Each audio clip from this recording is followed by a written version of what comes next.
Halo semua people bumi yang budiman, gimana kabarnya? Udah lunasin hutang?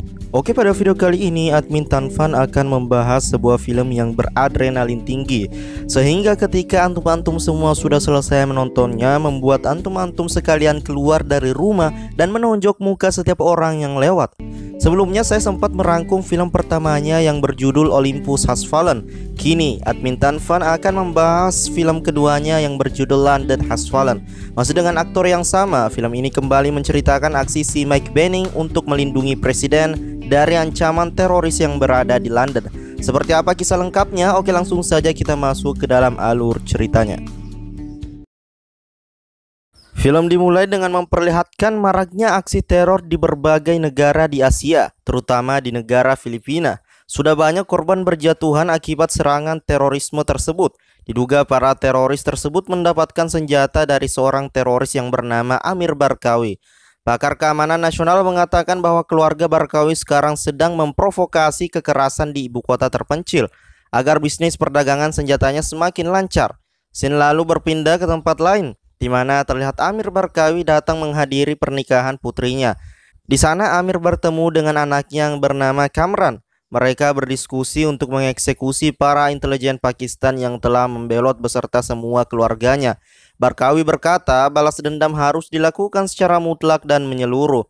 Pada saat pesta pernikahan putri Barkawi sedang berlangsung, seorang agen MI6 memberitahu Pentagon bahwa Barkawi sudah berada di tempat.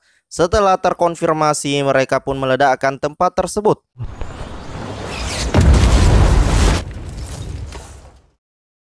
2 tahun kemudian, terlihat Presiden Amerika Serikat yang bernama Benjamin Asser sedang lari pagi bersama kepala pengawal pribadinya Mike Benning serta pasukan pas pampres yang lainnya.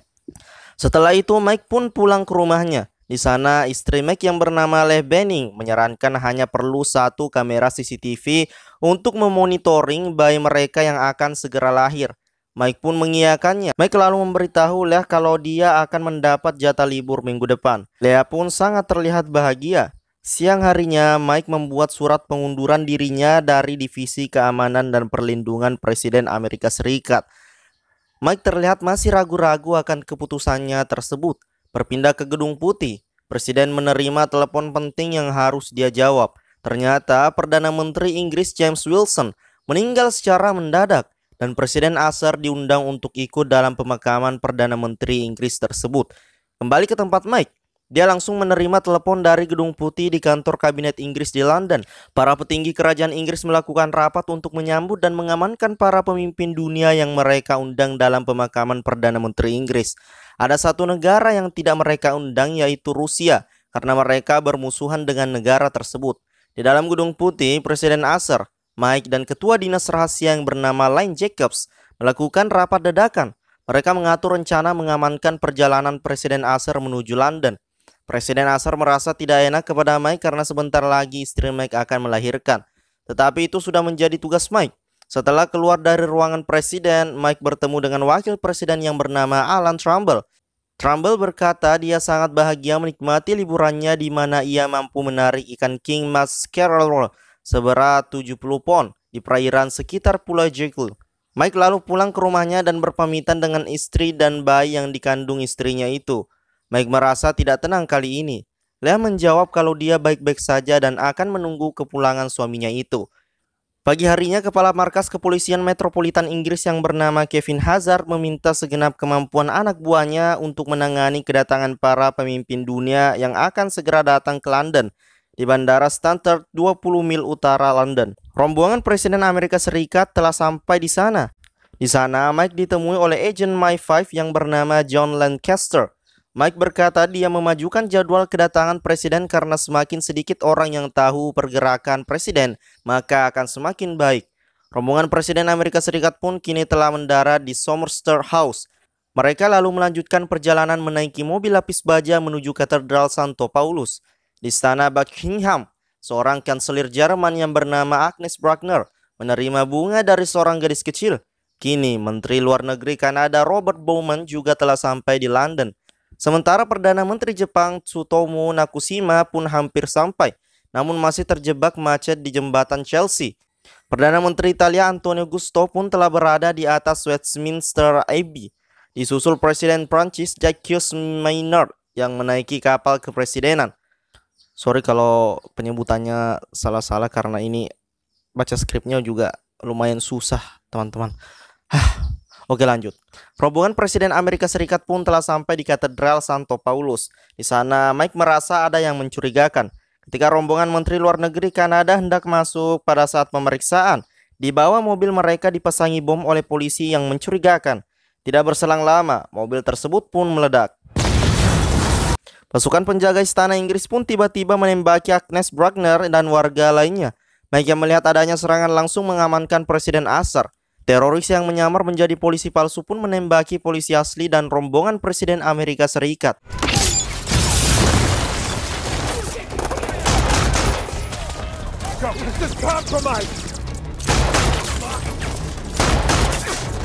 Sementara di tempat lain, para teroris meledakkan jembatan Chelsea sehingga membuat mobil Perdana Menteri Jepang jatuh ke dalam air dan menewaskannya. Teroris tersebut juga meledakkan Westminster Abbey dan menewaskan Perdana Menteri Italia yang berada di sana. Dilanjutkan dengan meledakkan kapal yang menuju arah Presiden Prancis. Presiden Prancis pun tewas di sana. Hazard yang melihatnya dari markas kepolisian langsung mengerahkan tim cepat tanggap darurat. Agent Voigt lalu datang membawa mobil untuk menyelamatkan Presiden Amerika Serikat.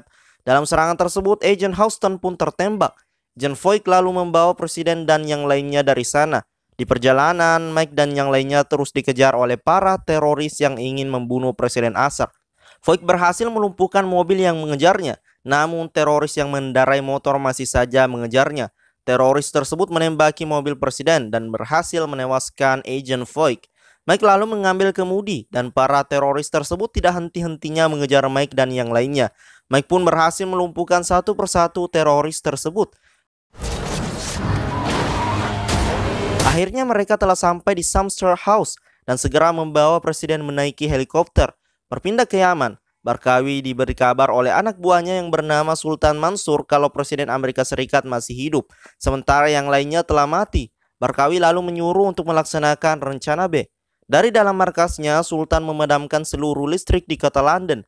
Leah dan ibunya lalu melihat berita di televisi mengenai serangan yang terjadi di London. Leah lalu menghubungi Mike, namun tidak berhasil terhubung. Dari dalam gedung putih, mereka semua juga melihat kondisi kota London yang sangat parah akibat serangan teroris tersebut. Trumbull lalu memerintahkan pasukan reaksi cepat terdekat ke sana dan menyuruh anak buahnya segera menyambungkannya dengan Perdana Menteri serta Komando Pusat.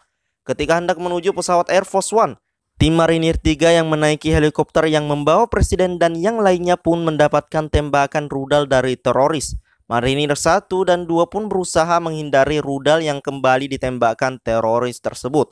Kedua helikopter tersebut pun kehabisan suar. Akhirnya, Marinir 2 mengorbankan dirinya untuk menyelamatkan Presiden. Tetapi rudal yang lainnya masih mengunci helikopter Presiden. Akhirnya, Presiden dan yang lainnya berhasil juga ditembak jatuh oleh para teroris. Akibat kejadian tersebut, Jacobs harus meninggal akibat terkena tusukan di perutnya. Mike dan Presiden Assar lalu segera pergi dari sana karena melihat pasukan teroris yang mulai berdatangan. Trumbull dan yang lainnya lalu melihat berita yang dimana Barkawi mengaku sebagai dalang yang menciptakan perang di lokasi terpencil. Ternyata dia juga yang merencanakan penyerangan di kota London. Barkawi juga mengatakan kalau keluarganya telah dibunuh secara diam-diam dari langit oleh Amerika Serikat. Itulah alasan dia melakukan semuanya. Trumbull berkata kalau Barkawi ini adalah orang yang menjual senjata ke negara yang bertikai di dunia. Tidak berselang lama, Edward Clegg menerima telepon dari Barkawi. Edward pun menyambungkannya. Barkawi mengatakan permintaannya yaitu agar Presiden Assar diserahkan kepadanya. Namun Trumbull menolaknya. Barkawi lalu mengancam bahwa setiap nyawa yang melayang akan menjadi kesalahan Trumbull. Trumbull lalu memerintahkan anak buahnya untuk menemukan kesalahan Barkawi dengan mencari tahu perusahaan-perusahaan palsu tempat dia menjual senjata untuk menemukan keberadaannya sebelum Barkawi terlebih dahulu menemukan Presiden Assar. Di tempat lain, Mike membunuh salah satu teroris yang menyamar menjadi polisi dan mengambil semua senjatanya lalu pergi menuju kereta bawah tanah.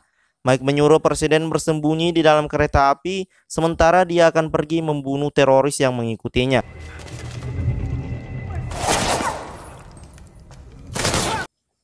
Mike pun berhasil mengalahkan teroris tersebut.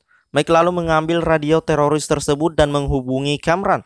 Kamran mengancam akan segera membunuh Presiden Assar dan akan menyiarkannya secara langsung agar dapat dilihat oleh seluruh dunia. Mike membalas dengan mendengarkan suara anak buah Kamran yang ia bunuh. Berpindah ke Pentagon, mereka melihat kode yang diberikan oleh Presiden Assar melalui tangan kirinya yang dimana kode itu memiliki arti MI6. Ternyata Mike dan Presiden Assar akan pergi berlindung ke markas agen MI6 terdekat. Di dalam terowongan, Presiden meminta Mike untuk membunuhnya apabila keadaan memburuk. Presiden tidak ingin pembunuhannya dilihat oleh seluruh dunia, terutama anaknya. Hazard lalu menghubungi Pentagon. John kemudian menjelaskan kalau mendiang Perdana Menteri Inggris ternyata dibunuh. Ada racun dalam obat yang diberikan kepadanya. Ternyata itu semua telah direncanakan oleh Barkawi, di mana pemakamannya pasti akan dihadiri para pemimpin barat dan menjadikan semuanya sebagai sasaran. Salah satu anggota kepolisian mengatakan kalau teroris tersebut menyamar sebagai polisi.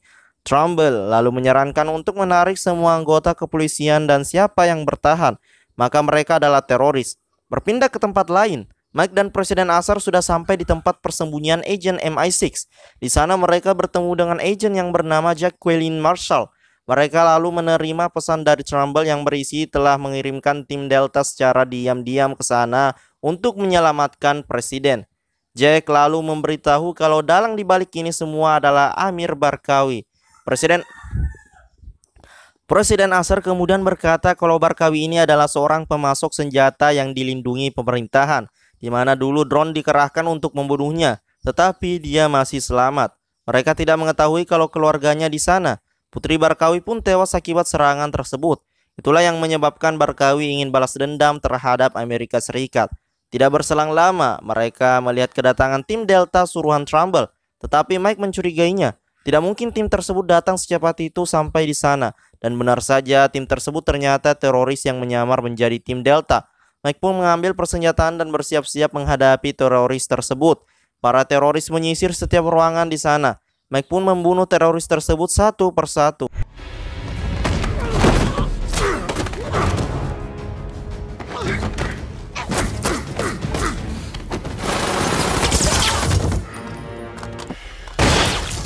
Akhirnya, Mike dan Presiden Assar berhasil mengalahkan semua teroris tersebut. Mereka lalu pergi dari sana menaiki mobil. Sementara itu, Jack pergi ke kantor kepolisian dan bertemu dengan John. Jack berkata kalau di sana ada pengkhianat. Ray pun telah mengetahui kelemahan Barkawi, di mana semua perusahaan palsu yang Barkawi gunakan di masa lalu semuanya memiliki pola komunikasi kecuali satu, tempat yang berada di pusat London. Hazard berkata kalau tempat tersebut sedang dalam perbaikan dan tidak ada yang bekerja di sana. Tetapi anehnya, listrik menyala selama 3 minggu di tempat tersebut. Markas teroris tersebut pun akhirnya diketahui. Berpindah ke tempat Mike, pada saat menuju kedutaan di tengah jalan, Mike merasa ada yang tidak beres. Mereka lalu ditembaki oleh sekelompok teroris. Mereka berhasil melewati jalan tersebut, namun tiba-tiba datang sebuah truk yang langsung menabrak mobil mereka sampai terbalik. Teroris tersebut pun datang ke sana dan berhasil menangkap Presiden. Sementara Mike berhasil selamat dan menembak salah satu teroris. Tim Delta pun sudah sampai di sana. Mike lalu menggali informasi dari teroris tersebut dan mendapati info bahwa teroris tersebut membawa Presiden ke persimpangan Brockwick dan Lexington. Ketua tim Delta yang bernama Wills Davis pun memperkenalkan dirinya kepada Mike. Tim Delta pun akan segera pergi menyelamatkan Presiden tanpa mengajak Mike. Tetapi Mike bersikeras akan tetap ikut menyelamatkan Presiden, kalau tidak lebih baik dia dibunuh kalau tidak diperbolehkan ikut. Para teroris tersebut pun membawa Presiden Assar ke hadapan Kamran.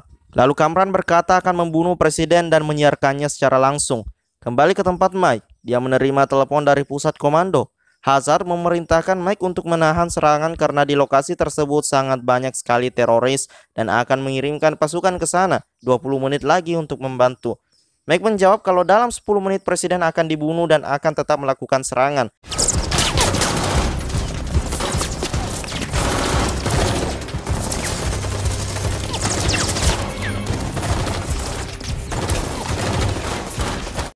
Saat situasi genting, Mike menyuruh Davis untuk menghubungi pusat komando untuk mematikan listrik di sana. Tetapi Davis langsung menyuruh anak buahnya untuk menghancurkan generator di sana. Listrik pun padam. Mike lalu memberikan Davis tombol peledak bom dan menyuruhnya jangan menekan tombol tersebut apabila ia belum menyuruhnya. Lalu Mike akan pergi menyelinap ke dalam. Setelah sampai di dalam, Mike memasang bom di tempat yang mudah meledak, lalu membunuh teroris tersebut satu persatu. Sultan menyarankan untuk membunuh presiden sekarang, tetapi Kamran ingin membunuh presiden dan menyiarkannya secara langsung. Kembali ke tempat Mike. Tiba-tiba lampu menyala dan menyebabkan keberadaannya diketahui oleh teroris tersebut.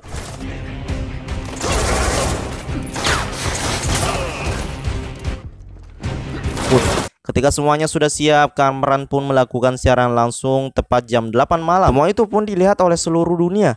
Kamran memukuli presiden, tetapi presiden terlihat kuat dan akan tetap melindungi, mempertahankan dan membela Amerika Serikat. Kamran lalu mengambil pedang dan bersiap-siap memotong leher presiden. Tiba-tiba datang Mike menembaki semua teroris di sana. Ketika ingin menembak Kamran, peluru Mike pun habis. Mereka pun bertarung 1 lawan 1. Ketika ingin membunuh Kamran, Sultan yang sekarat berhasil meledakkan tempat tersebut. Mike dan Presiden Asser berhasil selamat, namun Kamran juga berhasil lolos dan pergi dari sana.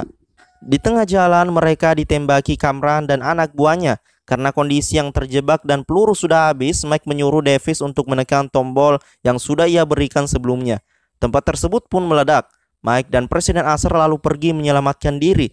Setelah kejadian tersebut, tim Delta datang menyisir setiap ruangan di tempat tersebut dan akhirnya mendapati bahwa Mike dan Presiden Asser masih hidup.